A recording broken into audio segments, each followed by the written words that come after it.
அனைவருக்கும் காலை வணக்கம். ஓகே, ஒரு இடத்துல ஒரு குருவானவர்கிட்ட அவருடைய சீடர் வந்து ஒன்று கேட்குறாரு.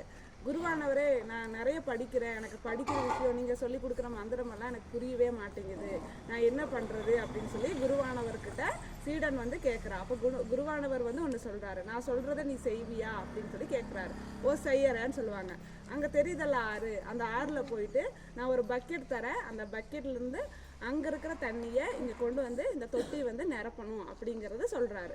அந்த பக்கெட் பார்த்தா அந்த பக்கெட் வந்து பல வருஷம் கழுவாமல் ரொம்ப அழுக்கு பிடிச்சி கிடக்குது அந்த பக்கெட்டு. அதுவும் இல்லாமல் அந்த பக்கெட்டுக்கு அடியில் ஓட்டையும் இருக்குது. அப்போது அந்த பக்கெட்டை கொடுத்து நீ போய் தண்ணி அங்கேருந்து எடுத்துகிட்டு வந்து இங்கே ஊற்று அப்படிங்கிறத சொல்கிறான். என்ன இப்படி சொல்கிறாரு, சரி செஞ்சு தான் பார்க்கலான்னு சொல்லி போட்டு இவனும் போய் பக்கெட்டில் அங்கே இருக்கிற தண்ணியை நிரப்பிட்டு இங்கே கொண்டு வந்து ஊற்றிட்டுருக்கிறான். ஊற்றி ஒரு கட்டை ஆகும்போது அவனுக்கு சலிச்சு போச்சு.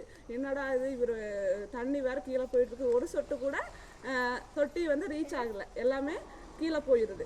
அப்போ இவர் சீடனுக்கு வந்து இதை செஞ்சு செஞ்சு வெறுத்து போச்சு.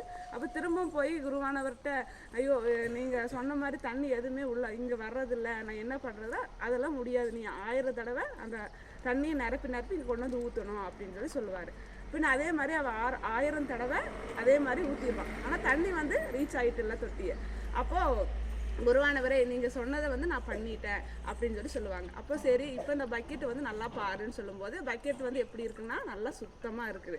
அப்போ இந்த கதையிலேருந்து நம்ம என்ன தெரிஞ்சுக்கிறோன்னா, நம்ம படிக்கிற விஷயத்த ஒரு தடவை படித்தா மட்டும் பத்தாது, பல தடவை படிக்கும்போது தான் அதில் இருக்கிற ஏதாவது கேள்விகள் இருந்தால் அதெல்லாம் மறைஞ்சு அந்த விஷயம் வந்து நமக்கு நல்லா புரியும். அதனால் திரும்ப திரும்ப படித்து வாழ்க்கையில் நல்லபடியாக முன்னுக்கு வாங்க. இன்றைய நாள் இனிய நாளாக